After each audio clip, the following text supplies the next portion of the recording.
Părinte, sunt invidioasă, țin minte răul, o sândesc, mă mânii.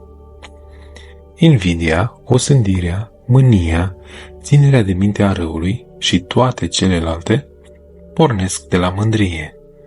Mândria este comandamentul general al tuturor patimilor.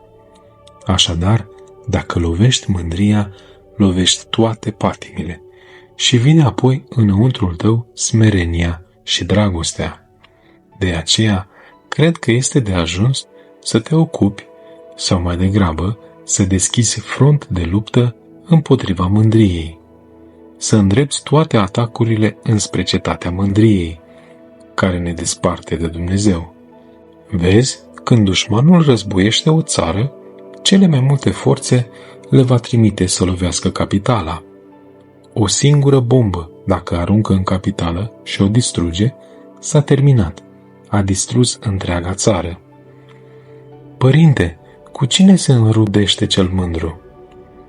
Cu ducă-se pe pustii, cu diavolul, cu toate că până și diavolul cedează mai ușor decât cel mândru, căci pe demon îl răpui dacă te smerești, în timp ce pe cel mândru, chiar dacă te smerești și îi ceri iertare, nu poți să-l îndupleci și îți va spune, te prefaci.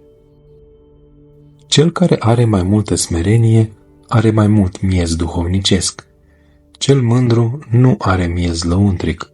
Este ca și spicul necopt, care stă drept, timp ce spicul copt își pleacă căpșorul.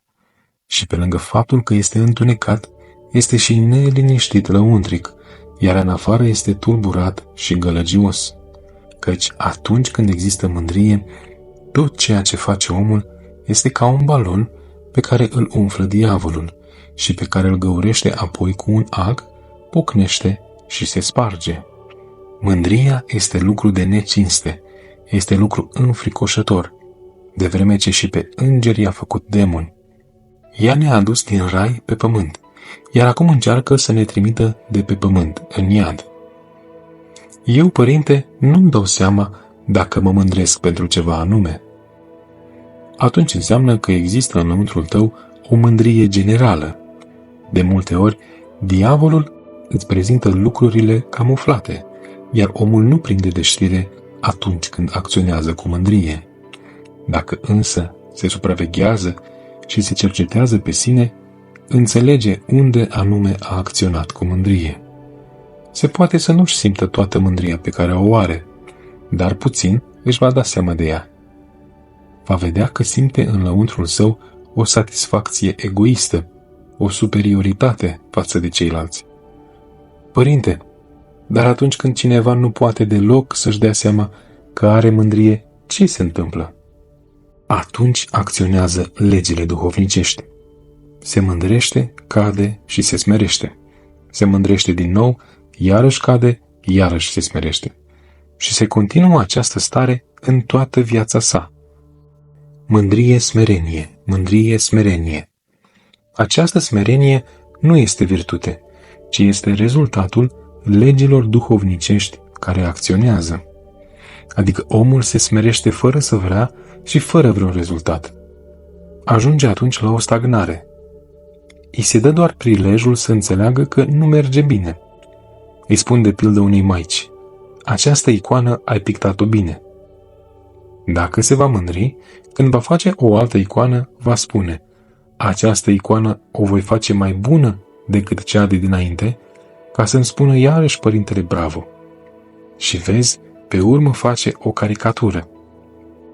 Eu o corectez, dar fiindcă spune din nou în sine ei, acum o voi face exact așa cum mi-a spus părintele, ca să-mi spună bravo, va face iarăși o caricatură. E posibil însă ca ea însăși să o considere bună? Cum să nu? Caricatura o poate considera capodoperă și vine apoi bucuroasă să-mi spună, cum vi se pare, părinte, acum? Este bună? Eu îi voi dovedi că este o caricatură și atunci va înțelege. Și dacă nu înțelege, atunci înseamnă că mândria ei a prins coajă și ea va continua să facă aceleași greșeli. Orice îi vei spune, nu o vei scoate dintre ale ei. Părinte, ce să fac atunci când cu mintea îmi dau seama de mândrie, dar inima îmi rămâne împietrită. De acolo să începi și încet, încet va veni și vindecarea. Medicul pune întâi diagnosticul și după aceea procede la tratament. Părinte, când îmi împlinesc îndatoririle mele duhovnicești, mă ajută mai mult dacă întâmpin puțină greutate. E posibil ca și în acest lucru să existe mândrie? Ei, dacă nu ești atentă, chiar și culcată să stai și să nu faci nimic, iarăși te poți mândri. Trenul deraiază și în stânga și în dreapta. Diavolul ne prinde și dintr-o parte și dintr-alta. Unii mă întreabă, la ce să iau aminte ca să nu cad în mândrie? Este ca și cum ar spune, pe unde sunt în pericol să cad? Pe aici sau pe acolo? Poți să cazi și pe aici și pe acolo, și de pe scară și de pe scaun și de pe scăunel. În fiecare clipă și în fiecare situație este nevoie de atenție, fiindcă mândria se infiltrează peste tot. Se poate ca cineva să nu aibă nimic și să se mândrească?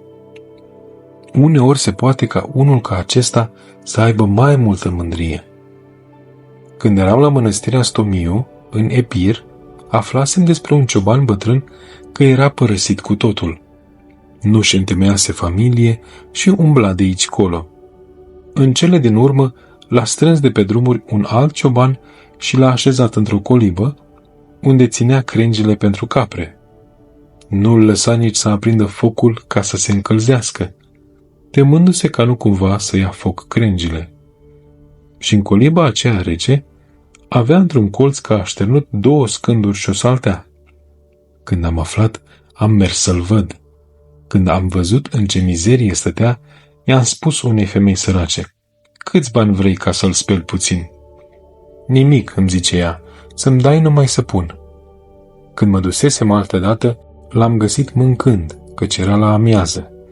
Numai ce a terminat de mâncat, mă privește, întoarce farfuria invers și îmi spune cu satisfacție.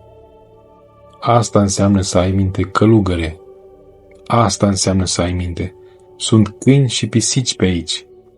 Adică a considerat a fi o mare ispravă faptul că a întors farfuria invers ca să nu o lingă câinii și pisicile. De parcă ar fi zburat în cosmos. Iată mândrie. În ce hal se afla și cu toate acestea, ce mândrie avea. Părinte, ce trebuie să facem atunci când ne vin gânduri de mândrie? Așa cum alții râd de noi atunci când ne văd mândrindu-ne, tot astfel și noi să râdem de gândurile de mândrie. Celui smerit îi vin gânduri de mândrie? Îi vin, dar el le ia în râs, fiindcă se cunoaște pe sine. Părinte, am citit undeva că gândul de mândrie trebuie să-l alungăm de îndată, întocmai ca pe gândul cel rușinos. Un gând rușinos îl simți îndată, pe când gândul de mândrie, ca să-ți dai seama de el, este nevoie de multă trezvie. Dacă, de pildă, în timpul rugăciunii, îți trece prin minte un gând necurat, îl vei simți și îl vei alunga imediat. Hai, pleacă de aici, vei spune. Dar dacă în biserică îți vine gândul că citești frumos la psaltire și te mândrești, este nevoie de trezvie ca să-ți dai seama de el și să-l alungi. Părinte, de cele mai multe ori gândul de mândrie o ia înainte și vine într-o clipită. Cum eu pot lua eu înainte ca să aduc gândul smerit? Treaba trebuie făcută mai dinainte. Gătit m-am și nu m-am tulburat, cum spune la Psalmul 118, versetul 60. Fiindcă gândurile de mândrie vin fulgerător. Asta este o mașinație veche a diavolului. Tu acum să-ți iei o mașină nouă, adică să cultivi neîncetat gânduri smerite ca să prinzi viteză. Numai gândurile smerite aduc smerenia și numai cu smerenie fuge mândria. Odată, un părinte predicator mi-a spus că a pregătit o predică frumoasă. A urcat în amvon și vorbea foarte frumos. La un moment dat, însă, i-a venit un gând de mândrie și s-a încurcat.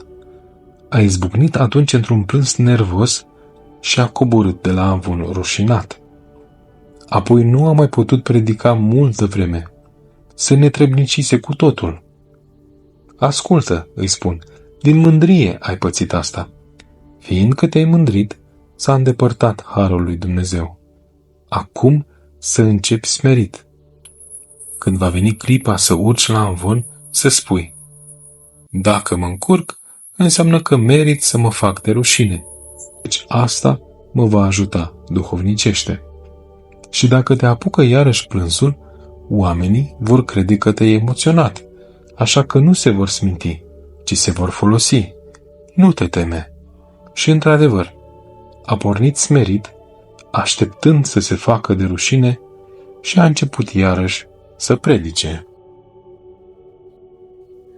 Părinte, mi-ați spus că am mândrie ascunsă. Care este mândria ascunsă?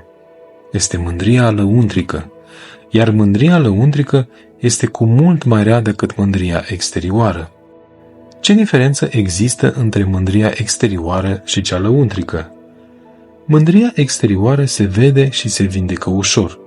Omul care are mândrie exterioară se cunoaște și după hainele pe care le poartă, după felul cum pășește, după cum vorbește, și astfel îi poate face cineva vreo observație care să-i fie de ajutor. În schimb, mândria ascunsă este foarte vicleană și de aceea te vindeci greu de ea. Se ascunde și ceilalți nu o văd. Numai unul experimentat o poate descoperi. De obicei, mândria ascunsă există la oamenii duhovnicești. Aceștia, deși la exterior se poartă smerit, evlavios, în lăuntrul lor ascund mândria de pe lume. Vezi, aghiuță se îmbracă în zdrențe. Părinte, omul care are mândrie ascunsă își dă seama de ea? Da, dacă se supraveghează pe sine. Părinte, îmi spune gândul că acela care are mândrie ascunsă nu simte înăuntrul său odihnă. Nu simte odihnă dumnezeiască și nici nu a cunoscut-o vreodată, ci își odihnește propriul gând. Cu ce mi-e de ajutor să înțeleg că am mândrie ascunsă și să mă lupt să o alung? Dacă, de pildă, te nevoiești duhovnicește și îți spune gândul că faci un lucru deosebit, că ești virtuoasă, etc., cu siguranță există înăuntru tău mândrie, dar o ascunzi. Părinte, una e patima mândriei și alta egoismul? Mândria, egoismul, slava deșartă, etc., în afară de trufie, care este un grad luciferic, sunt aceeași patimă cu mici diferențe și gradații. Egoismul este copilul răzvrătit al mândriei. Nu se dă bătut, ci insistă. Dar precum copacii care nu se pleacă sunt frânți de vânt în cele din urmă, așa și omul care are egoism, fiindcă nu se pleacă, își sparge în cele din urmă capul. Mare rău este egoismul. Deși nici odihnă n-are cel egoist, el tot insistă. Nu vezi ce a făcut Arie? Când mama lui i-a spus: bine, îți spun atâția că greșești, de ce nu înțelegi? El i-a răspuns: da, știu, dar cum să mă supun lor? Egoismul nu îl lăsa să-și recunoască greșeala. Și nu-i păsa de faptul că atrăsese atâta lume în erezie? Nu-i păsa. Dacă recunosc că greșesc, spunea el, adepții mei mă vor vedea ca pe un nimeni. Și cu cât își dădea seama că greșește, cu atât mai mult se silea să-i convingă că avea dreptate. Înfricoșător lucru este egoismul. Cu ce se deosebește egoistul de cel mândru? Egoistul are voie proprie, încăpățânare, pe când cel mândru poate să nu aibă nici voie proprie, nici încăpățânare. Să-ți dau un exemplu. În biserică vă închinați la icoane într-o anumită ordine. Fiecare își știe rândul. Dacă o soră are egoism și îi ia alta rândul, se va bosunfla și poate nici nu se mai duce să se închine. Nu mă mai duc să mă închin, va zice ea. după ce s-a închinat aia înaintea mea. Pe când, dacă are mândrie, iarăși se va supăra, dar nu va reacționa așa, ci le va spune poate celorlalte chipurile din politețe.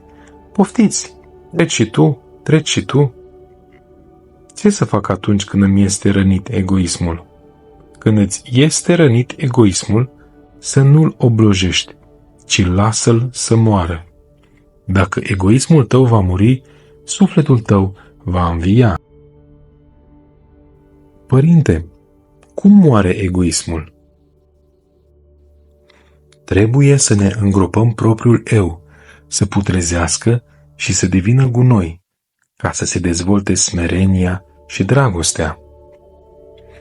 Părinte, de ce mă mândresc așa de ușor? Faptul că te mândrești cu ușurință arată că ai o părere înaltă despre tine însăți. Crezi că ești cineva. Nu te poți mândri dacă nu crezi că ești cineva. Crezând deci că ești deosebită, te mândrești apoi pentru orice lucru neînsemnat, întocmai ca hipertensivii care, numai ce se supără puțin, că le și crește tensiunea. Iarăși mi s-a făcut inima de gheață. De ce ajung în această stare? Pentru că lași supapa de la cap deschisă și de aceea mintea ta prinde aer. Îi pun eu un dop, îl înșurubez, dar tu îl arunci. Acum trebuie să punem un dop mare și să-l strângem tare de tot. Știi câte ți-ar fi dat Hristos dacă nu aveai această slăbiciune? Când nu suntem atenți, vine diavolul cu viclenie, ne găurește capul cu sula lui, care este trofia, ne-l umflă ca pe un balon și ne ridică în aer. Părinte, pentru unul care are părere înaltă despre sine, nu este ușor să vadă binele pe care îl are altul. Așa este. Acela care are părere înaltă despre sine rămâne în ceața mândriei și nu are nici sănătate duhovnicească, nici vizibilitate, de aceea nu poate vedea darurile celuilalt.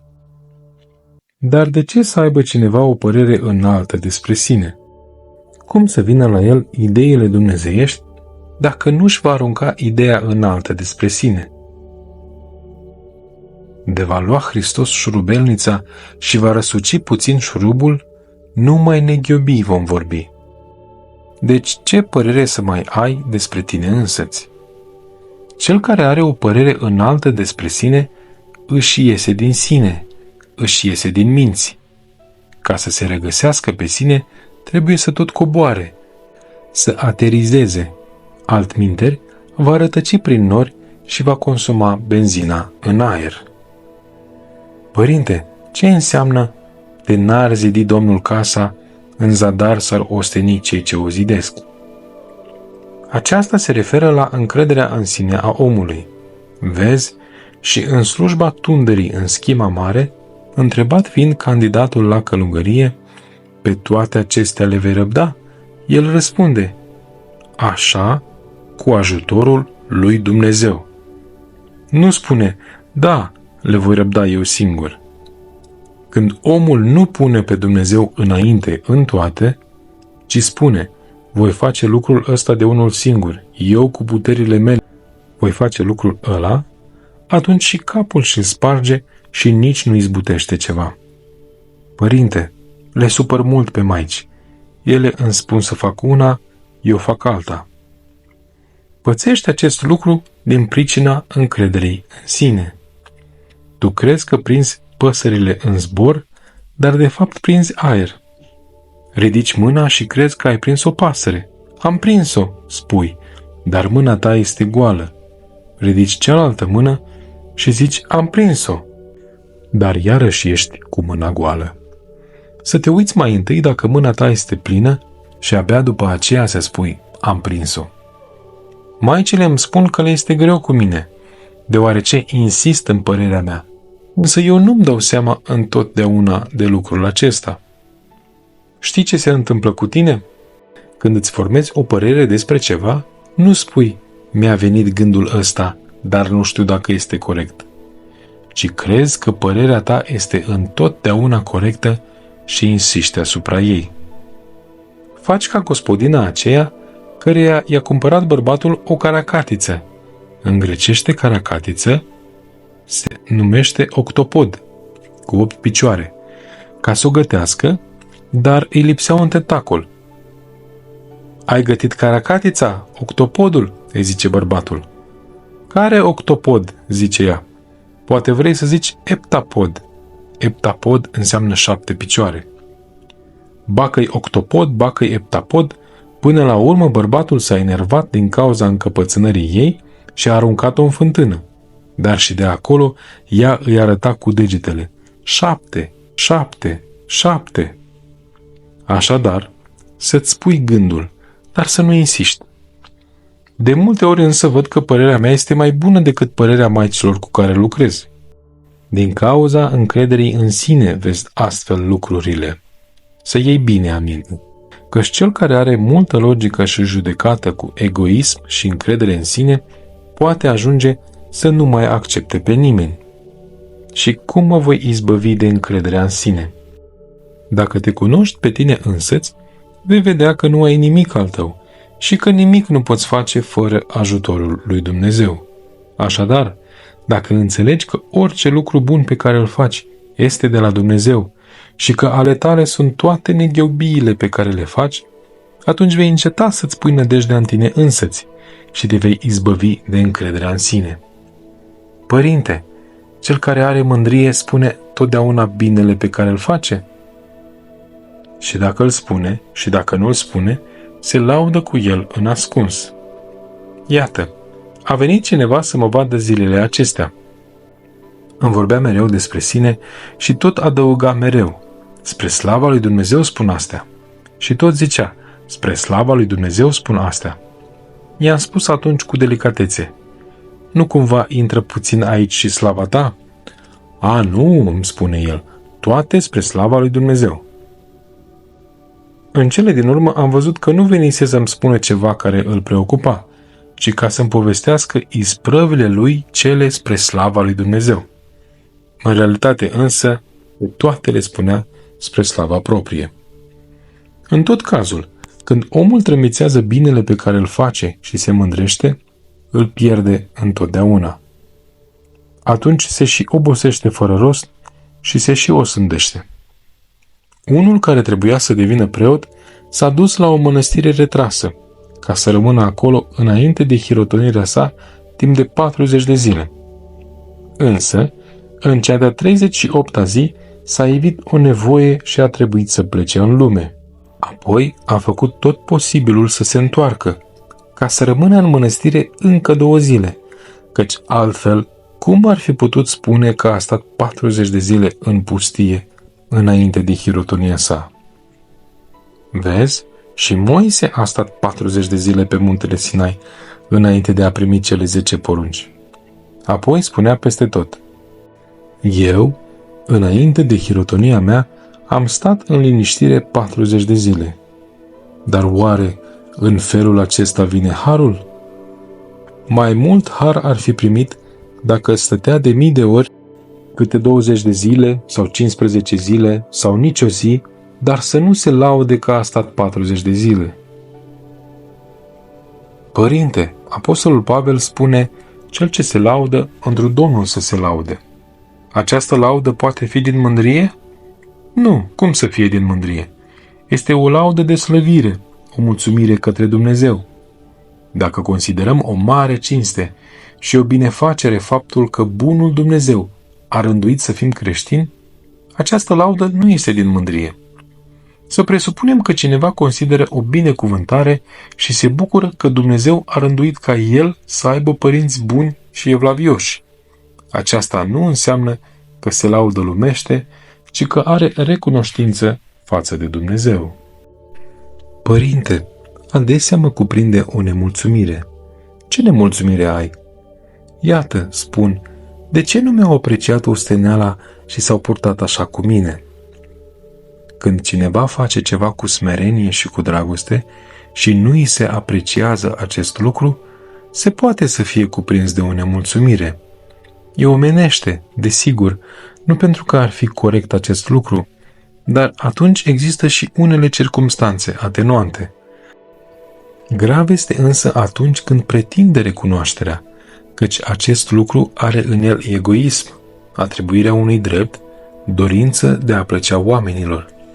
Pe cât poți să umbli smerit. Tot ceea ce faci, să faci cu sârguință, pentru Hristos, iar nu pentru a plăcea oamenilor sau din slavă deșartă, ca să auzi bravo de la oameni. Când omul nu acceptă laudele oamenilor, ci lucrează numai pentru Dumnezeu, atunci este răsplătit de Dumnezeu în această viață cu harul său îmbelșugat, iar în cealaltă cu bunătățile raiului. Se poate ca în sârguință să existe dorința de a plăcea oamenilor? Diavolul, care pe toate vrea să le întineze, poate să fure puțină sârguință prin dorința de a plăcea oamenilor. Adică are omul puțină sârguință, dar dacă nu e atent, intră la mijloc dorința de a plăcea oamenilor, iar apoi orice ar face, face în zadar. Este ca și cum ar scoate apă cu o găleată spartă. Dacă însă înțelege că tot ceea ce face din dorința de a plăcea oamenilor se întinează, nu va mai avea apoi poftă să facă ceva pentru a ieși în evidență. Nu va avea ochi să vadă dacă îl laudă ceilalți, nici urechi să asculte ce spun despre el. Părinte, eu nu pot să-mi dau seama dacă fac ceva din râvnă curată sau din dorința de a plăcea oamenilor. Ceea ce este curat se vede. Când acționezi cu râvnă curată, primești încredințare lăuntrică, adică simți înăuntrul tău odihnă și pace, pe când dorința de a plăcea oamenilor aduce neliniște și tulburare. Părinte, îmi spune gândul că eu cad în ispite deoarece inima mea nu este dăruită în întregime lui Dumnezeu. Da, este furată de dorința de a plăcea oamenilor. Străduiește-te ca în fiecare acțiune osărduitoare ce o faci să nu se furișeze dorința de a plăcea oamenilor, ca să ai răsplată curată, fără ca aghiuță să-ți răpească ceva din ea, dar și mai multă pace lăuntrică. Să cercetezi intențiile cu care acționezi și de îndată ce observi că ești mișcată de dorința de a plăcea oamenilor, îndată să o lovești. Dacă duci această luptă bună, te vei dezintoxica de orice intenție lumească, care are drept centru propriul eu. Atunci toate vor deveni bune și nu vei avea ispite nici din afară, nici dinăuntru, ci vei avea pace sufletească. Părinte, mă mâhnesc, pentru că bat pasul pe loc. Aș vrea ca în fiecare zi să sporesc duhovnicește. Știi ce se întâmplă uneori? Vrem poate să ne izbăvim de patimile noastre și să devenim mai buni. Dar nu ca să fim bine plăcuți lui Dumnezeu, ci ca să plăcem celorlalți. Să presupunem că și tu vrei să devii mai bună, să sporești duhovnicește. Ai cercetat însă de ce vrei acest lucru? Îl vrei pentru a te apropia mai mult de Dumnezeu? Sau pentru a părea mai bună decât celelalte maici? Te grăbești de pildă să mergi la biserică. De ce faci asta? Ca să fii la slujbă de la început, fiindcă așa este corect? Sau pentru ca să ajungi prima și să spună maicile cuvinte bune despre tine? Omul duhovnicesc este interesat să placă lui Dumnezeu, iar nu oamenilor. Dacă aș fi vrut să plac oamenilor, nu aș fi fost rob al lui Hristos, spune Sfântul Apostol Pavel la Galateni, capitolul 1, versetul 10. Părinte, am mereu o teamă de a nu scădea în ochii celorlalți, fără să mă gândesc cum mă vede Dumnezeu. Cum va spori în mine frica de Dumnezeu? Este nevoie de trezvie. În fiecare acțiune a ta, chiar și în cea mai mică mișcare a ta, Dumnezeu să fie centrul. Îndreaptă către Dumnezeu întreaga ta ființă. Dacă îl iubești pe Dumnezeu, mintea ta va căuta continuu cum să-L mulțumească, cum să-i placă lui, iar nu cum să placă oamenilor. Aceasta te va ajuta mult să te slobozești din lanțurile grele ale dorinței de a plăcea oamenilor, care îți este o piedică pentru viața mai înaltă. Iar când te vei bucura că ai scăzut în ochii oamenilor, atunci vei fi îndulcită lăuntric de dulcele Iisus. Părinte, am auzit niște laude și... Ei, și ce s-a întâmplat? Ești complet găunoasă, măi copilă. Ce trebuie să ne intereseze pe noi? Cum ne văd ceilalți sau cum ne vede Hristos? Forța motrice pentru noi vor fi ceilalți sau Hristos? Tu ești maică serioasă, nu fi ușoară la minte. Mie de multe ori îmi spun cuvinte de laudă, chiar și oameni serioși, dar mie îmi vine să vomit. Râd în sinea mea și le arunc cât colo. Fă și tu la fel. Lucrurile astea să le arunci imediat. Sunt niște lucruri de nimic. Ce câștigăm dacă ne laudă ceilalți? Ca să ne laude poi mâine demonii? Cel care se bucură când îl laudă oamenii este batjocorit de demoni.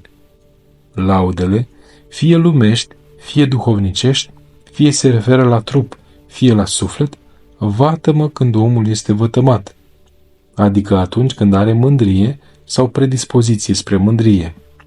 De aceea, să fim atenți, să nu-l lăudăm cu ușurință pe celălalt, căci se vătămă dacă este cumva slăbit duhovnicește, se poate distruge. Laudele sunt precum drogurile. Să presupunem că un începător între ale predicii, după prima predică, întreabă dacă a fost bună, dacă trebuie să fie atent la ceva anume, ca să nu facă rău lumii.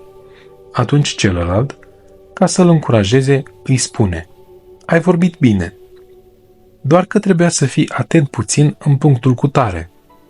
Dar apoi, dacă are puțină predispoziție spre mândrie, poate ajunge să întrebe dacă a fost bună predica, numai și numai ca să audă că a fost bună și să simtă satisfacție. Și se bucură dacă îi spun: a fost foarte bună. Oamenii spun cuvinte frumoase despre mine, se gândește el și se umflă în pene. Dar dacă îi spun: nu a fost bună, se mâhnește. Vedeți cum îl înșeală aghiuță cu o caramelă de laudă? La început întreabă cu gând bun, ca să se corecteze, și apoi întreabă ca să audă laude și să se bucure. Dacă vă bucurați și simțiți satisfacție atunci când vă laudă, dar vă mâhniți și vă posomorâți atunci când vă fac vreo observație sau vă spun că nu ați făcut bine o treabă, să știți că aceasta este o stare lumească. Și mâhnirea este lumească și bucuria este lumească. Unul care are sănătate duhovnicească, chiar dacă îi spui: nu ai făcut bine asta, se bucură, pentru că l-ai ajutat să-și vadă greșeala. Chiar crede că nu a făcut bine acel lucru și de aceea îl luminează Dumnezeu, iar data viitoare îl va face foarte bine. Dar și atunci tot lui Dumnezeu îi atribuie reușita. Ce aș fi făcut eu de unul singur, spune el? Aș fi făcut neghiobii dacă nu m-ar fi ajutat Dumnezeu. Adică pe toate le pune corect la locul lor. Părinte, cum am putea să simțim același lucru și când ne laudă și când ne jignesc? Dacă urâți dorința de a vă arăta lumii, atunci veți accepta cu aceeași dispoziție și lauda și jignirea. Părinte, de ce simt înăuntrul meu un gol? Este din pricina slavei deșarte. Când urmărim să creștem în ochii oamenilor, atunci simțim înăuntrul nostru un gol, rodul slavei deșarte. Fiindcă Hristos nu vine într-o inimă goală, ci în inima omului celui nou. Din nefericire, de multe ori oamenii duhovnicești vor virtutea, dar vor și ceva care să le hrănească mândria, adică recunoașterea din partea lumii, întâietate, etc. Și astfel rămân cu un gol în sufletul lor, cu golul slavei deșarte. Nu există plinătatea, întrariparea inimii și cu cât se mărește slava lor cea deșartă, cu atât crește și golul din lăuntrul lor și suferă și mai mult.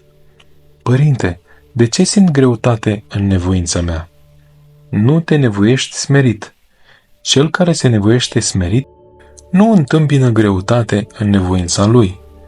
Dar când urmărești un lucru duhovnicesc, hrănit fiind de slavă deșartă, atunci sufletul simte greutate în nevoința sa.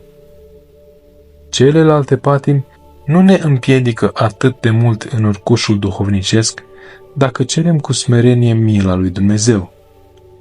Însă când aghiuță ne fură cu slava deșartă, ne leagă la ochi și ne conduce pe cărarea lui cea anevoioasă, atunci întâmpinăm mari greutăți, fiindcă ne aflăm pe terenul diavolului. Dar viața duhovnicească nu este ca viața lumească. Acolo, de pildă, ca să meargă bine o afacere, trebuie să se facă reclamă, să se împrăștie foi volante, să cauți cumva să ieși în evidență. În viața duhovnicească însă, numai dacă urești dorința cea lumească de a ieși în evidență, de a te arăta, va merge bine lucrarea duhovnicească. Părinte, cum voi alunga gândurile de slavă deșartă? Să te bucuri nu de cele pe care le urmăresc oamenii lumești, ci de cele potrivnice acestora. Numai cu cele potrivnice aspirațiilor lumești te vei putea mișca în spațiul duhovnicesc. Vrei afecțiune? Să te bucuri atunci când nu ți se dă importanță. Cauți tron? Așează-te pe un scăunel. Cauți laude? Iubește defăimarea, ca să simți dragostea lui Iisus celui defăimat. Cauți slavă? Iubește necinstirea, ca să simți slava lui Dumnezeu. Iar când vei simți slava lui Dumnezeu, te vei simți fericit și vei avea în lăuntrul tău cea mai mare bucurie dintre toate bucuriile lumii. Părinte, ce se întâmplă atunci când un suflet se nevoiește ani de zile, dar nu vede nicio sporire? Când nu vedem vreo sporire în nevoința noastră, înseamnă că fie nu avem trezvie, fie Dumnezeu nu îngăduie să înaintăm mai mult, ca să nu ne mândrim și astfel să ne vătămăm. Părinte, după cum mă văd pe mine însămi, devin pe zi ce trece tot mai rea. Ce se va întâmpla cu mine? Ascultă, binecuvântatul. Există 3 stadii. În primul stadiu, Dumnezeu dă bomboane și ciocolate, fiindcă vede nevoia și neputința sufletului. În al doilea, El își retrage puțin harul său pentru a ne înțelepți, pentru a înțelege omul că fără ajutorul său nu poate face nici cel mai mic lucru, pentru a se smeri și a simți nevoia să caute scăparea la El. Al treilea stadiu este o stare duhovnicească bună, permanentă și statornică. Tu te afli între al doilea și al treilea stadiu. Înaintezi puțin, apoi uiți de neputința ta, Hristos își retrage harul său, te dezgolești de harul dumnezeiesc, îți vezi din nou neputința și îți revii. Dacă mi-ai fi spus că pe măsură ce înaintezi ești mai bine, m-aș fi temut, căci aș fi văzut că ai mândrie. Acum însă, când spui că te vezi pe tine însăți tot mai rea, eu mă bucur, pentru că văd că ești bine. Nu te teme. Cu cât înaintează cineva, cu atât își vede mai mult lipsurile și nedesăvârșirile sale, iar aceasta înseamnă sporire.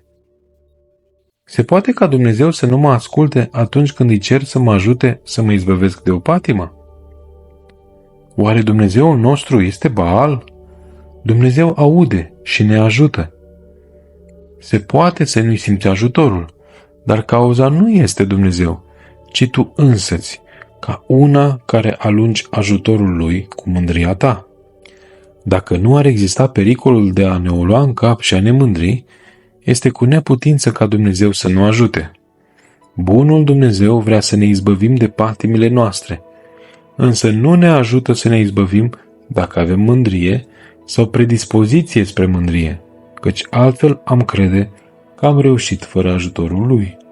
Atunci când îl rugăm pe Dumnezeu cu toată inima noastră să ne ajute să ne izbăvim de o patimă, iar El nu ne ajută, trebuie să înțelegem îndată că în spatele acestei patimi se ascunde o alta mai mare. Această patimă este mândria.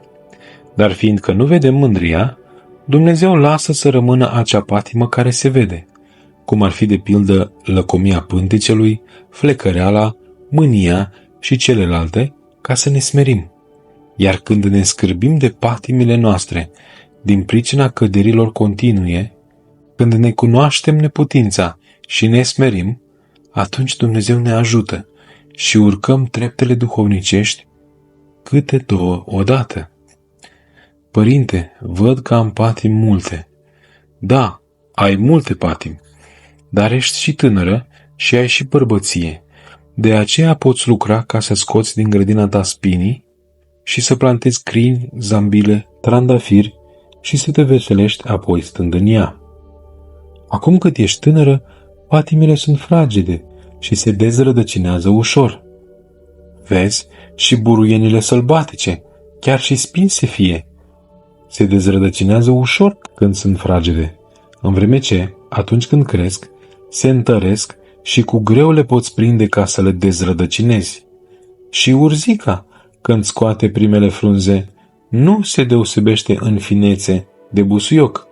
Poți să o apuci și să o miroși, pentru că este fragedă. De aceea, să te străduiești să-ți dezrădăcinezi patimile cât ești tânără, căci altfel, dacă le vei lăsa, sufletul tău va fi robit de felurite dorințe și îți va fi greu să te eliberezi de ele. Aceia care nu își dezrădăcinează patimile de tineri suferă mult la bătrânețe, deoarece îmbătrânesc împreună cu patimile, care devin rele vechi, greu de vindecat. Omul, cu cât înaintează în vârstă, începe să-și iubească patimile. Ajunge la vârsta dragostei, a afecțiunii și devine și mai îngăduitor față de sine însuși. Slăbește și voința, iar lupta împotriva patimilor devine și mai dificilă. Tânărul are vioiciune. Dacă valorifică această vioiciune spre dezrădăcinarea patimilor, sporește. Părinte, de ce cad mereu în lăcomia pântecelui? Fiindcă ai slăbiciunea asta. Diavolul dă atacul asupra meterezului care este slab. Nu le lovește pe celelalte care sunt bine fortificate. Dacă ocup acest meterez, își spune el, cu ușurință le voi ocupa și pe celelalte. De aceea, meterezul slab trebuie fortificat bine. Mă descumpănesc când îmi văd patimile. Să nu te descumpănești, nici să fii lașă, ci cu curaj să-ți prinzi patimile una câte una, începând de la cea mai mare. La început, îți e de ajutor să nu te ocupi de patimile mai mici, ci să le lovești și să le dezrădăcinezi pe cele mai mari pe care le vezi. Și pe măsură ce se slăbesc rădăcinile patimilor mari, se vor usca și rădăcinile subțiri ale patimilor mai mici. Prin urmare, atunci când dezrădăcinezi o patimă mare, împreună cu aceasta se dezrădăcinează și altele mai mici. De ce, deși iau de multe ori hotărârea să mă lupt cu râvnă împotriva patimilor mele, în cele din urmă nu o înfăptuiesc? Fiindcă iei multe hotărâri odată. Patimile, precum și virtuțile, constituie un lanț. O patimă este legată de alta și o virtute este legată de altă virtute, așa cum vagoanele unui tren sunt legate între ele și toate îl urmează pe primul. Așadar, dacă te hotărăști să te nevoiești mai mult timp ca să tai o patimă anume și să cultivi virtutea opusă ei, vei reuși. Și împreună cu această patimă pe care o vei tăia, te vei izbăvi și de alte patimi și se vor dezvolta virtuțile corespunzătoare. Să presupunem că invidiezi. Dacă te lupți ca să nu invidiezi, vei cultiva dragostea, bunătatea și în același timp te vei izbăvi de mânie, de osândire, de răutate și de întristare. Părinte, o patimă sau o obișnuință rea este mai bine să o tai dintr-o dată sau încet încet? Dacă poți să o tai dintr-o dată, este mai bine, căci altfel lasă rămășițe. Nu trebuie să întârzi. Atunci când cineva traversează un râu, mai ales pe timp de iarnă, încearcă să-l treacă cât se poate de repede, ca nu cumva să înghețe. Dacă îl traversează repede, până să înghețe, se va încălzi din nou. Vezi și caii.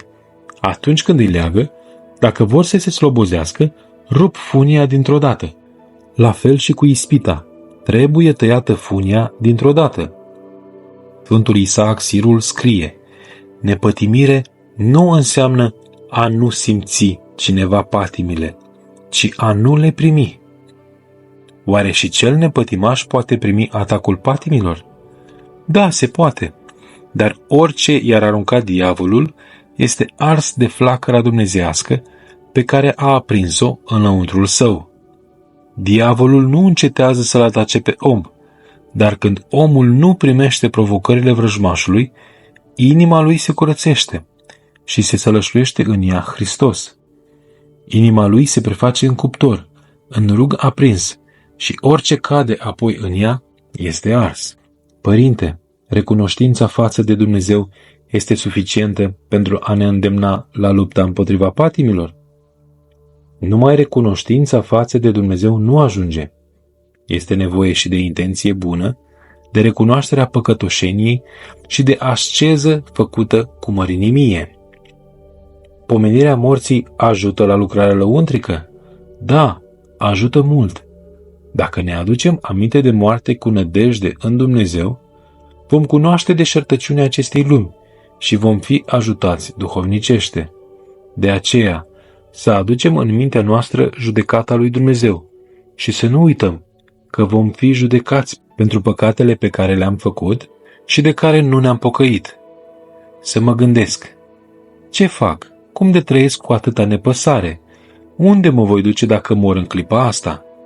Oare am făcut vreun contract cu moartea? Mor și mici și mari. Dacă mă gândesc că Dumnezeu poate să mă ia peste puțin timp, atunci nu voi păcătui. Ca să moară patimile, trebuie să cugetăm la moarte, la judecata viitoare și să pătimim și noi din mărinimie pentru Hristos, care atât de multe a pătimit ca să ne mântuiască.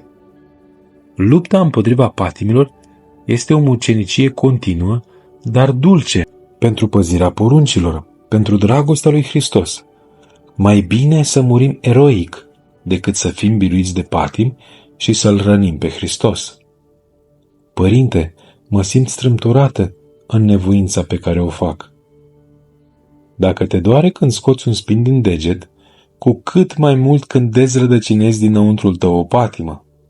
Apoi să mai știi că atunci când omul se străduiește să taie o patimă, ispititorul pune piedici, iar omul se simte strâmtorat, așa cum se simte strâmtorat demonizatul când îi se citesc exorcisme, fiindcă se dă o luptă, se războiește cu diavolul, apoi însă este slobozit. Curățirea lăuntrică nu se face fără osteneală, apăsând pe butoane. Patimile nu se taie dintr-o dată, așa cum trunchiul copacului nu se taie cu o singură fierăstruire. Fierăstrăul taie mult timp până ce trunchiul este tăiat dintr-o parte în alta. Și treaba nu se termină aici. Pentru ca trunchiul să devină mobilă, de câtă osteneală nu este nevoie. Trebuie să fie cioplit mai întâi, să fie făcut scânduri pe care să le ia apoi tâmplarul ca să le facă mobilă folositoare. Și dacă nu înțeleg că această trudă este necesară, atunci vei rămâne buturugă și vei fi aruncată în foc. Părinte, în fiecare zi spun: de mâine voi lua aminte, mă voi îndrepta, dar apoi cad iarăși în aceleași greșeli. Să-L pui pe Dumnezeu înainte, să spui: cu puterea lui Dumnezeu voi încerca să mă îndrept, ca să te ajute Dumnezeu. Faptul că vrei să te îndrepți înseamnă că accepți ajutorul. Cere așadar de la Dumnezeu să te ajute, iar El își aruncă privirea asupra ta. Adaugi și de la tine puțină strădanie și înaintezi. Cine, când vede un copilaș care încearcă să răstogolească un pietroi cu mânuțele, nu va alerga ca să-l ajute pentru a nu-l vedea chinuindu-se? La fel face și Dumnezeu. Când vede puțină ta strădanie, te va ajuta să biruiești. Unii, deși nu depun niciun efort pentru a se îndrepta, spun: Hristoase al meu, am aceste patimi. Tu poți să mă izbăvești. Așadar, izbăvește-mă. Cum să ajute atunci Dumnezeu? Pentru ca să ajute Dumnezeu, omul trebuie să se străduiască pe cât îi stă în putință. Adică sunt lucruri pe care trebuie să le facă omul însuși ca să ajute apoi Dumnezeu. În niciun caz nu poate fi ajutat dacă el însuși nu vrea să se ajute pe sine. Uneori noi căutăm să dobândim harul și harismele lui Dumnezeu într-un mod magic. Credem că putem să dobândim fără osteneală o virtute sau chiar să ne sfințim.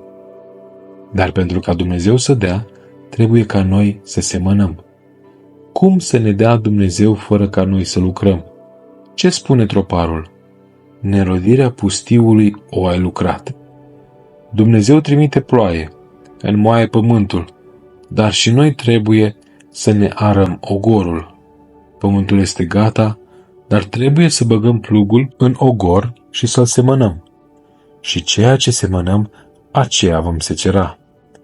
Dar cum vom semăna dacă nu arăm? Și ce vom secera dacă nu semănăm? De aceea, să nu întrebați numai ce poate Dumnezeu să facă, ci să vă întrebați și pe voi înșivă ce puteți face. Banca lui Hristos dă o dobândă foarte mare. Dar cum vom ridica bani dacă nu am depus nimic la bancă? Părinte, ce este iubirea de sine? A face pe plac omului tău celui vechi, adică a-l iubi pe omul tău cel vechi. Și lăcomia pântecelui, și egoismul, și încăpățânarea, și invidia se trag din iubirea de sine. Și vezi, unul din iubire de sine caută confortul, tihna personală, fără a ține cont de nimeni. Altul se îngrijește cu meticulozitate de mâncarea sa, de somnul său, ca nu cumva să pățească ceva cu sănătatea. Altul caută să fie luat în seamă, să fie apreciat de ceilalți. Puțin să nu-i dai importanță sau să nu-i faci voia, că reacționează imediat. De ce nu m-au băgat în seamă? Îți spune. Am să le arăt eu lor. Măi, înfricoșător lucru este iubirea de sine. Părinte, cum poate spune cineva, pentru tine suntem omorâți în toate zilele, dacă jertfește voia sa de dragul celuilalt? Voia proprie are în ea sinele nostru, are iubire de sine. Cel care nu cercetează dacă ceea ce îl odihnește pe el îl odihnește și pe celălalt și începe cu tot felul de pretenții, vreau asta, vreau cealaltă, sau de ce nu mi-ai făcut aia, de ce nu mi-ai dat asta, unuia ca acesta, în cele din urmă, îi ține diavolul, isonul. Părinte, unii, dacă nu li se face voia, nu-și găsesc liniștea.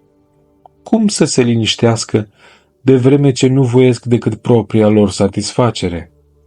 Dacă omul amestecă egoismul său în tot ceea ce vrea, cum să-l mai aibă și pe Hristos?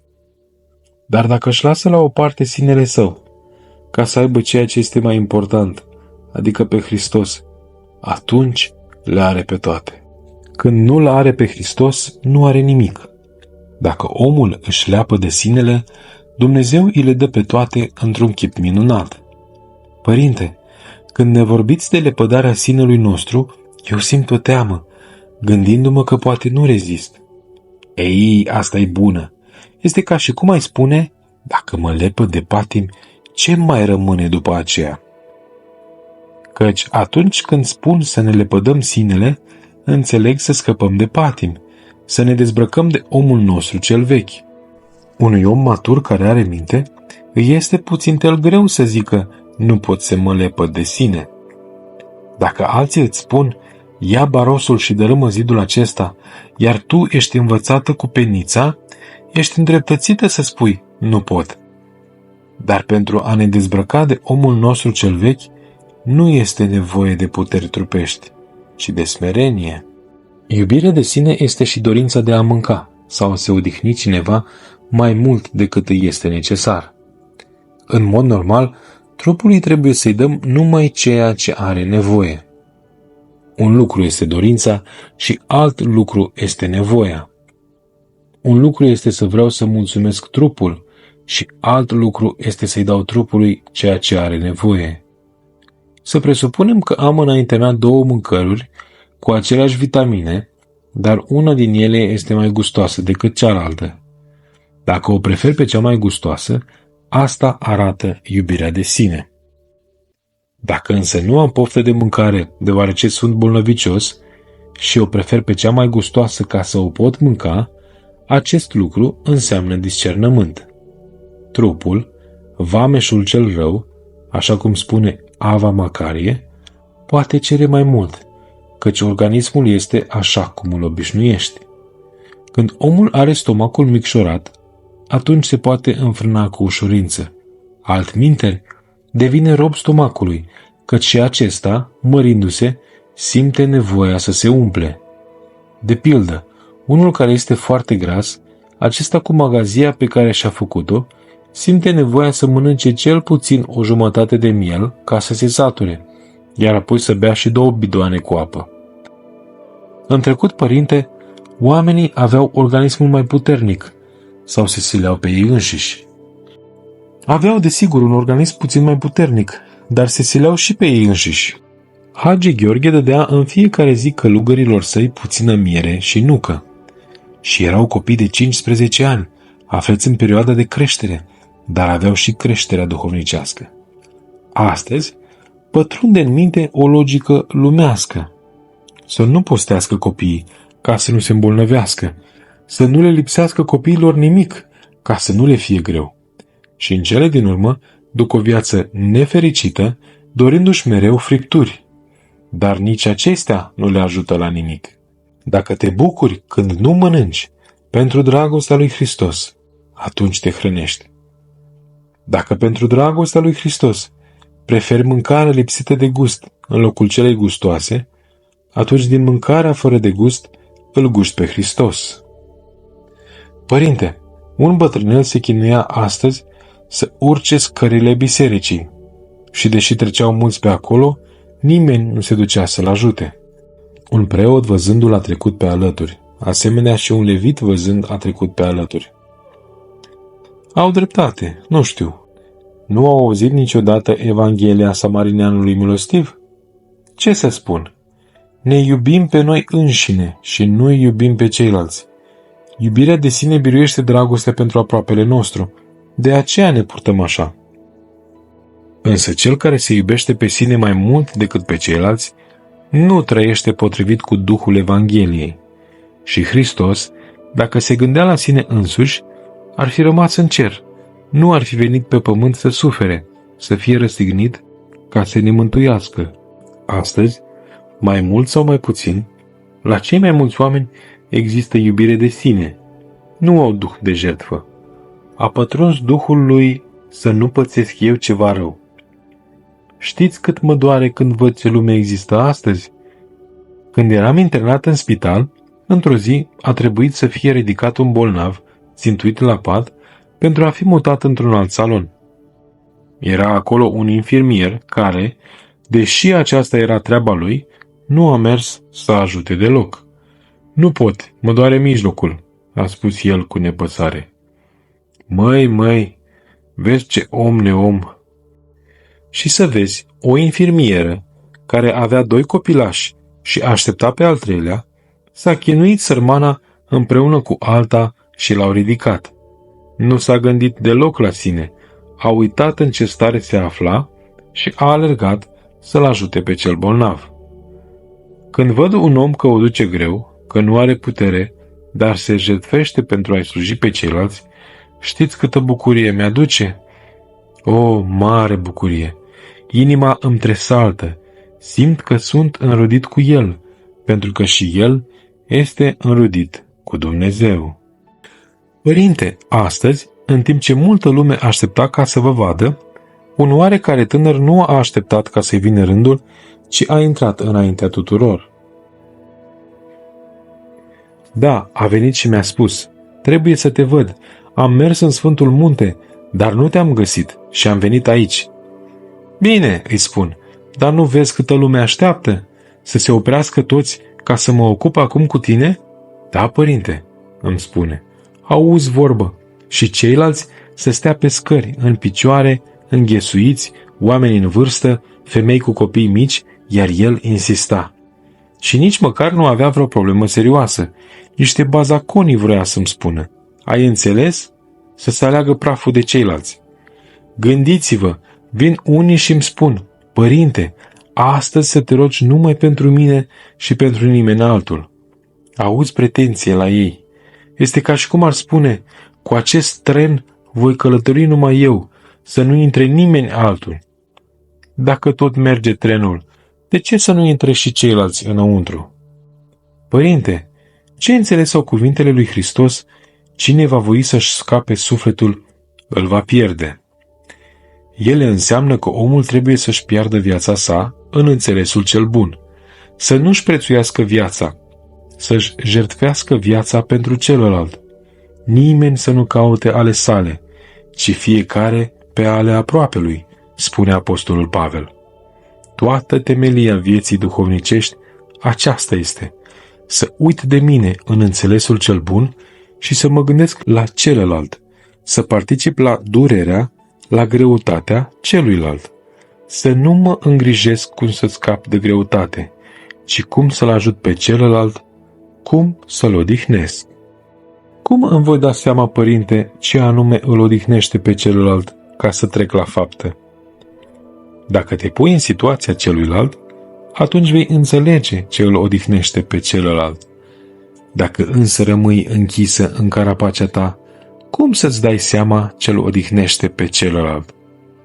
În vremea noastră, cei mai mulți caută cum să ia locul celuilalt, iar nu cum să se pună în locul celuilalt, ca să-l înțeleagă. Uneori observ că unii, chiar și atunci când se duc să se împărtășească, nu-și așteaptă rândul. Fiecare își spune, eu am treabă și mă grăbesc, și nu se gândește, sunt oare vrednic să mă împărtășesc? Sau nu cumva celălalt este mai grăbit decât mine? Nimic. Se împărtășesc și pleacă, pe când ar trebui să te bucuri chiar și atunci când te lipsești de sfânta împărtășanie de dragul celuilalt. Iar dacă preotul are o singură părticică din sfântul trup și se găsește un bolnav pe moarte care trebuie împărtășit, trebuie să te bucuri că nu te vei împărtăși tu ca să se împărtășească bolnavul. Asta vrea Hristos. Așa vine Hristos în inimă și o umple de bucurie. Părinte, o soră îmi face greutăți. Știi ce se întâmplă? Mulți văd ce greutăți le fac ceilalți, dar nu cu ce îi îngreuiază ei pe alții.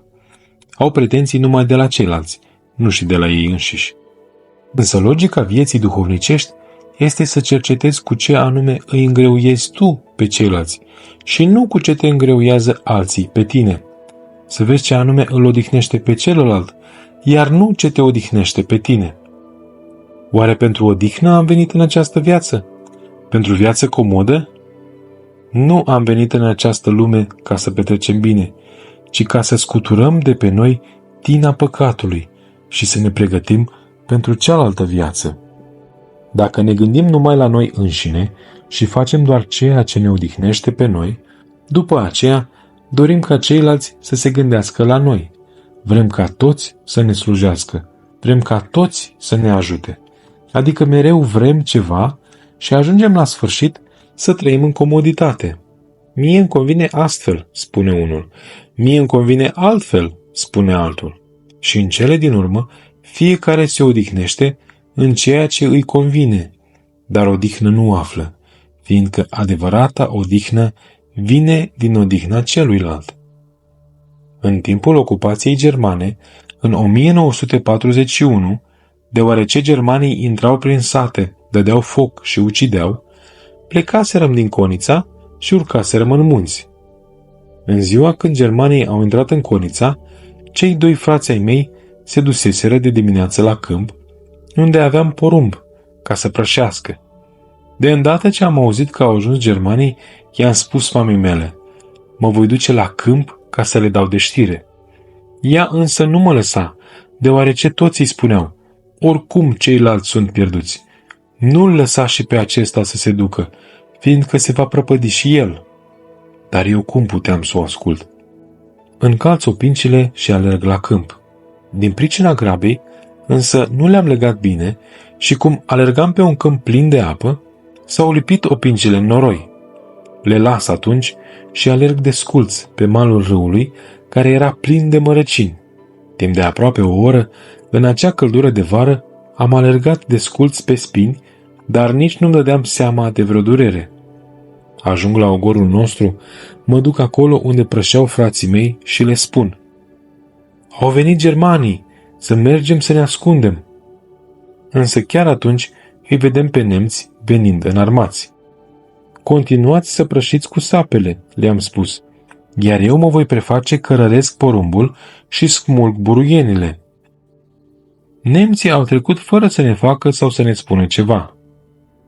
După aceea am văzut că picioarele mele se făcuseră tot o rană din pricina spinilor. Până atunci nu simțisem nimic, deoarece alergasem cu bucurie. Era bucuria jertfei. Puteam oare să-i las pe frații mei? Dacă nu aș fi alergat, iar ei ar fi pățit ceva, toată viața mea ar fi fost după aceea un chin. Și inconștient, dacă eram în momentul acela, m-ar fi chinuit apoi gândul de a fi ales comoditatea. Părinte, din ce cauză nu-mi găsesc întotdeauna pacea? Nu te-ai eliberat încă de sinele tău, ci ești sclava omului tău celui vechi. Caută să-ți arunci sinele, căci altfel te va arunca el pe tine. Cel care are iubire de sine nu poate avea odihnă, pace sufletească, fiindcă nu este liber lăuntric. Este ca broasca testoasă și pășește la fel ca ea. Oare broasca testoasă își scoate liber capul? Mai tot timpul rămâne închisă în carapacea ei. Părinte, teoretic îmi dau seama cum trebuie să fiu. În practică însă... Punerea în practică este dificilă, fiindcă prin asta îl constrângi pe omul cel vechi. Dar dacă nu-l constrângem cu sârguință pe omul nostru cel vechi, el ne va arunca în aer zidirea duhovnicească. Părinte, cum este iadul? Am să-ți povestesc o întâmplare pe care am auzit-o. Odată, un om simplu îl ruga pe Dumnezeu să-i arate cum este raiul și iadul. Așadar, într-o noapte, a auzit o voce în somn spunându-i: vino să-ți arăt iadul. Și îndată s-a aflat într-o încăpere în care mulți oameni stăteau în jurul unei mese, iar în mijloc era o oală plină cu mâncare. Însă toți acei oameni erau înfumetați, pentru că nu puteau mânca. Țineau în mână câte o lingură foarte lungă. Luau mâncarea din oală, dar nu puteau aduce lingura la gură. De aceea, unii bombăneau, alții strigau, alții plângeau. Apoi a auzit aceeași voce spunându-i: vino acum să-ți arăt și raiul. Și îndată s-a aflat într-o altă încăpere, unde mulți oameni stăteau în jurul unei mese asemănătoare cu cea dintâi, iar în mijlocul ei era tot o oală cu mâncare, iar ei aveau aceleași linguri lungi. Însă toți erau sătui și bucuroși, pentru că fiecare lua cu lingura sa mâncare din oală și îl hrănea pe celălalt. Ai înțeles acum cum poți să trăiești raiul încă din această viață? Cel care săvârșește binele se bucură, deoarece este răsplătit cu mângâiere dumnezeiască. Cel care săvârșește răul suferă și face din raiul pământesc un iad pământesc. Ai dragoste? Ai bunătate? Ești înger și oriunde mergi sau te oprești, transmiți raiul. Ai patim? Ai răutate? Ai în lăuntrul tău pe diavolul și oriunde mergi sau te oprești, transmiți iadul. Încă de aici începem să trăim raiul sau iadul. Părinte, cum pot scăpa de iubirea de sine? Puterile mele trupești sunt puține și îmi vine greu să mă lepăd de mine însămi și să mă jertfesc. Jertfa lui Dumnezeu, Duhul umilit, inima înfrântă și smerită, Dumnezeu nu o va urgisi. Nu biruiești iubirea de sine ridicând traista grea a celuilalt.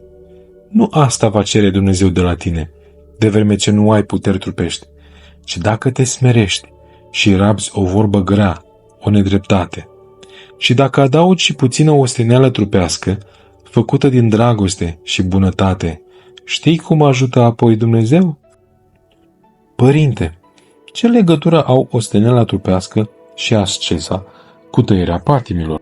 Osteneala trupească supune trupul Duhului, și postul, și privegherea, și orice asceză, dinpreună cu nevoința pentru tăierea patimilor sufletești, sunt de ajutor atunci când sunt făcute pentru dragostea lui Hristos. Căci dacă nu se nevoiește cineva pentru a-și dezrădăcina patimile sufletești, mândria, invidia, mânia, ce face numai o asceză trupească seacă, își va hrăni patimile cu mândria. Patimile sufletești ne pricinuiesc un rău mai mare decât grăsimea trupului. Grăsimea este o tumoare benignă, pe când patimile sufletești sunt o tumoare malignă. Nu spun să nu facă cineva asceză, ci să pătrundă înțelesul ascezii, al cărei scop este dezbrăcarea de omul nostru cel vechi. Părinte, cum trebuie să se nevoiască cineva în înfrânare? Nevoința trebuie să se facă după cum urmează. Să-i dai organismului tot ce are nevoie, anume somn, mâncare, etc. Apoi, să țintești spre tăierea patimilor sufletești, poftele, egoismul, invidia și celelalte. Și apoi să te înfrânezi de la mâncare și somn. Atunci va avea sens asceza trupească. Cum poți discerne până unde ajung limitele rezistenței tale și de unde începe iubirea de sine? Trebuie să te supraveghezi pe tine și să cercetezi. Cercetând, îți vei afla măsurile.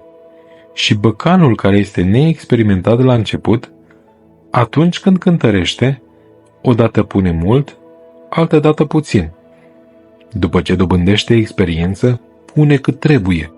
În tot cazul, atunci când cineva este tânăr, se poate nevoi mai mult. Cu cât înaintează în vârstă, îi slăbesc puterile și nu se mai poate sili pe sine însuși. Dacă se silește mai mult decât trebuie, își poate vătăma chiar și sănătatea. De aceea, din când în când, trebuie să-și recerceteze puterile și să se conformeze noii situații. Uneori, părinte, când mă simt epuizată, mă împuținez cu sufletul și nu mai pot face nimic. Nu cumva aceasta este iubirea de sine? Atunci când te simți epuizată, să cercetezi dacă nu cumva este din pricina vreunei boli. Dacă nu este din pricina vreunei boli, vezi dacă nu cumva îți lipsește somnul sau ai nevoie să mănânci sau să te odihnești mai mult. Dacă nimic din acestea nu se întâmplă, atunci este de la ispititorul. Ridică-te, începe-ți treaba ta și așa învingi ispita. Cât trebuie să stăruiesc, părinte, în osteneală? Nu cumva alung harul lui Dumnezeu prin faptul că mă cruț pe mine însumi? Nu, binecuvântat-o.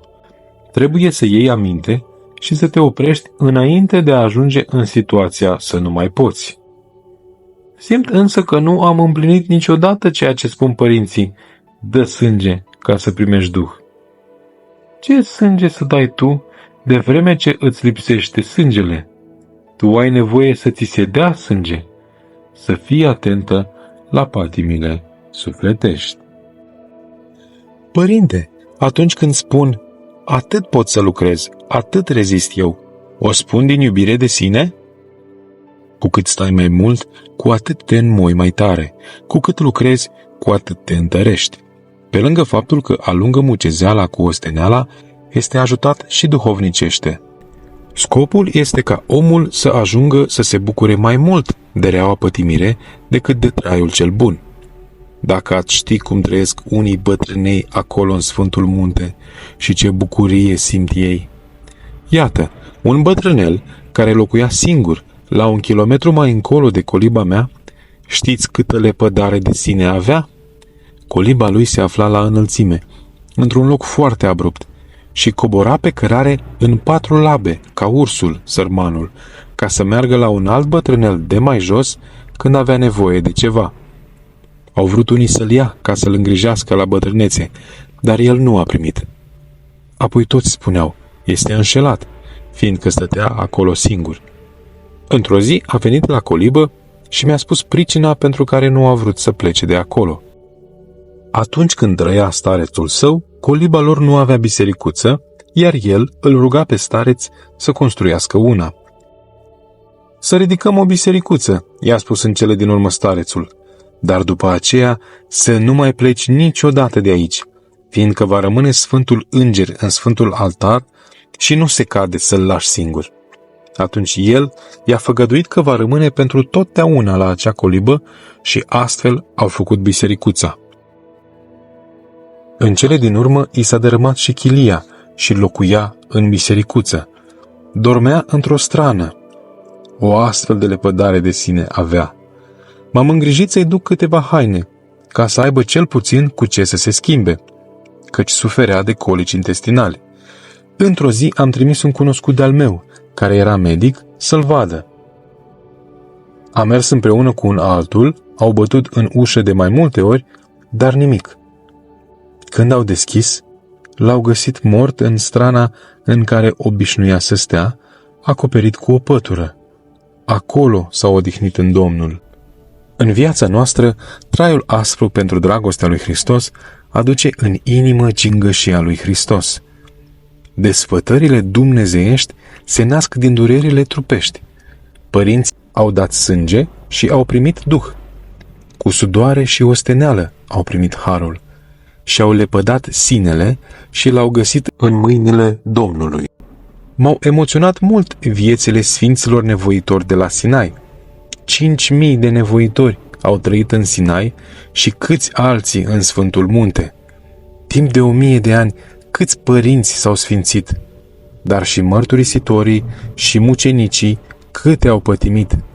Iar noi cârtim chiar și pentru cel mai mic necaz. Căutăm să dobândim sfințenia fără osteneală. Lepădarea de sine este floare rară. Nici chiar noi, monahii, n-am înțeles că cele bune cu osteneală se dobândesc. Și de aceea suntem îngăduitori cu noi înșine, ne îndreptățim și găsim circumstanțe atenuante pentru orice. De acolo începe răul. Și diavolul găsește îndreptățiri pentru fiecare om, dar anii trec. De aceea, să nu uităm de noi, ci să ne amintim puțin și de faptul că există și moarte. De vreme ce vom muri, să nu-i dăm trupului atât de multă atenție. Nu spun să nu-i dăm atenție și să pățim ceva rău, ci să nu ne închinăm odihnei. Părinte, îmi spune gândul că obosesc repede nu din cauza puținei mele rezistențe, ci din altă pricină. Da, dacă exista în lăuntrul tău focul cel dumnezeiesc, altfel ar fi stat lucrurile. Părinte, dar cum voi dobândi acest foc dumnezeiesc? Uitând de tine însăți și gândindu-te la ceilalți. Mi se pare greu să fac acest lucru întotdeauna. Cel puțin, încearcă să te gândești și să te îngrijești de ceilalți, așa cum te gândești și te îngrijești de tine însăți. Astfel, încet, încet, vei ajunge să nu te mai intereseze propria persoană, în înțelesul cel bun, și să te gândești întotdeauna la ceilalți. Și atunci, desigur, se va gândi și Dumnezeu la tine, se vor gândi și ceilalți. Numai să nu faci acest lucru pentru ca să se gândească ceilalți la tine. Prin urmare, părinte, ceea ce mă chinuiește este sinele meu. Da, măi copilă, leapădă-ți sinele. Dacă îți arunci sinele, apoi vei zbura. De ce te păstrezi pe tine însăți pentru tine însăți? Partea de dragoste pe care o ții pentru tine, o iei din dragostea cuprinzătoare pe care trebuie să o ai pentru ceilalți. Părinte, cum să-mi arunc sinele? Pe cât poți să te scoți pe tine din acțiunile tale și să-i așezi pe ceilalți în lăuntrul tău. Străduiește-te ca lucrul pe care îl vrei pentru tine să-l dai celorlalți. să dai și iar să dai, fără să te pui la socoteală pe tine însăți. Cu cât vei da mai mult, cu atât vei primi mai mult, căci Dumnezeu îți va da din belșug harul său și dragostea sa. Te va iubi mult, la fel cum și tu îl vei iubi mult, fiindcă vei înceta să-ți iubi propriul sine, care îți cere să te hrănești din egoism și mândrie, iar nu din harul lui Dumnezeu. Harul lui Dumnezeu, care dă sufletului toate vitaminele și aduce în trup dumnezeiasca schimbare, făcându-l pe om să strălucească. Mă voi ruga ca să simți toate acestea foarte curând, ca să te izbăvești de chinul iubirii de sine. Părinte, mă pot lupta să mă izbăvesc de iubirea de sine și totuși sinele meu să fie prezent în ceea ce fac? Cum te lupți? Te lepezi de sine? Fiecare aruncă ceea ce este dezgustător. Trebuie însă să înțelegi că este dezgustător. Dacă nu te scârbești de acel lucru, nu-l arunci. Vreau să spun că, pentru a-l arunca pe omul tău cel vechi, trebuie să te scârbești de el. Cu picioare înțepenite, nu mergi mai departe. Părinte, mă mustră conștiința atunci când mă cruț pe mine însumi, căci îmi spun: oare sfinții cum se sileau pe ei înșiși? Când omul își depășește limitele rezistenței sale, nevoindu-se cu smerenie, cu mărinimie, atunci vine la el puterea dumnezeiască, cea mai presus de fire. Părinte, Ava Varsanufie spune: nu căuta odihna trupească dacă nu ți-o va da ție Domnul. Ce vrea să spună aici? Vrea să spună să nu cauți o viață de huzur, o viață comodă. Mai întâi este nevoie de lepădare de sine și apoi vin puterele dumnezeiești cele multe, căci dacă există lepădare de sine, atunci Dumnezeu îi dă omului harul său. Dacă omul are duhul de jertfă, atunci primește ajutorul dumnezeiesc. Unuia ca acesta îi poartă de grijă Dumnezeu. Pe măsura jertfei și a rugăciunii făcute de cineva pentru semenul său, este și ajutorul pe care îl primește de la Dumnezeu. Odată, pe când mă întorceam seara târziu de mănăstirea Stavro-Nichita la coliba părintelui Tihon, o aranjam pe atunci ca să locuiesc întrânsa, m-a oprit pe cale cineva care avea multe probleme. Îl ascultam stând în picioare și având în spate traista încărcată cu lucruri. Mai și burnița pe deasupra. Se înnoptase, dar el continua să vorbească. Și cum tot burnița, ne făcurăm luarcă. La un moment dat, mi-a venit gândul: cum voi găsi coliba? Noapte, noroi, cărarea greu de străbătut, nu am nici lanternă, dar cum să-l întrerup? Când l-am întrebat unde avea să rămână, el mi-a spus că la o chilie din apropiere. Și așa am stat acolo până la miezul nopții. De îndată ce ne-am despărțit și am luat-o pe cărare, am alunecat și am căzut în mărăcini. Pantofii mi-au ieșit din picioare, alunecând mai jos. Traista a rămas agățată în crengi, iar dulama mi s-a strâns în jurul gâtului. Nu vedeam nimic. Atunci mi-am spus: mai bine să rămân aici și să încep pavecernița. Voi face și miezonoptica împreună cu utrenia, după care se va lumina și îmi voi găsi chilia. Dar oare acest sărman își va găsi calea sa? De îndată însă ce am ajuns la miluiește-mă, Dumnezeule, după mare mila ta, deodată o lumină ca aceea a unui reflector a luminat toată Valea Caliagrei. Mi-am găsit pantofii și am pornit spre colibă. Toată cărarea era luminată de acea lumină. Când am ajuns la colibă, am găsit până și cheia de la zăvor, care era atât de mică și pe care o pusesem într-un loc în care, chiar și ziua de ar fi fost, cu greu aș fi găsit-o. Cu greu aș fi găsit-o. Am intrat înăuntru, am aprins candelele din bisericuță și abia atunci a dispărut acea lumină. Nu mai era nevoie de ea.